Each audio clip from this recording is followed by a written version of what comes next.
మా బాబుకి ఒక స్కూల్లో అడ్మిషన్ తీసుకుందామని వెళ్తున్న టైంలో నేను ఒక బస్ చూశానండి.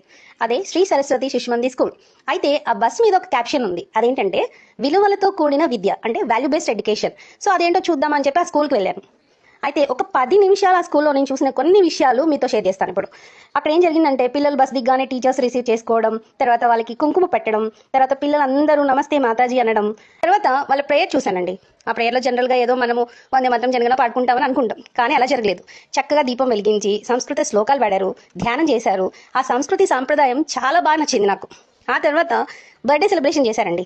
జనరల్గా బర్త్డే అంటే ఏం చేస్తాం, మనం ఒక క్యాండిల్ వెలిగిస్తాం, ఊదేస్తాం, తర్వాత కేక్ కట్ చేస్తాం. కానీ అక్కడ అలా జరగలేదు.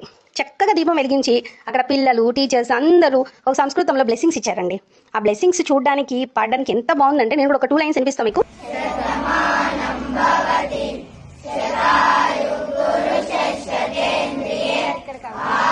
సో నాకు కూడా చాలా బాగా నచ్చింది. ఆ తర్వాత టీచర్స్ అందరూ అక్షంతలు వేసి ఆ పిల్లల్ని ఆశీర్వదించారు. ఇంకో విషయం ఏంటంటే ఈ స్కూల్లో చాక్లెట్స్ కంప్లీట్గా బ్యాన్ చేశారండి. ఎందుకంటే ఇక్కడ మరి ఏమి ఇస్తారని అనుకోవచ్చు మీరు, పల్లి చిక్కి కానీ నువ్వుల చిక్కి కానీ ఇస్తారంటండి. అంటే పిల్లల హెల్త్ గురించి జనరల్గా పేరెంట్స్ తప్ప ఇంకెవరు ఆలోచించరు, కానీ ఇక్కడ టీచర్స్ పిల్లల హెల్త్ గురించి కూడా ఎంత కేర్ తీసుకుంటున్నారు చూడండి. ఇంకా గొప్ప విషయం ఏంటంటే ఇక్కడ పిల్లలందరికీ ఆల్రౌండ్ డెవలప్మెంట్ జరుగుతుందంటండి. సో ఇంకా చెప్పాలంటే చాలా ఉన్నాయి. సో దీంట్లో కొన్ని విషయాలు మాత్రం మీతో షేర్ చేస్తున్నాను. కావాలంటే మీరు ఒకసారి విజిట్ చేయండి. సో ఇలాంటి స్కూల్లో మన పిల్లలు కనుక చదివితే పిల్లల ఫ్యూచర్స్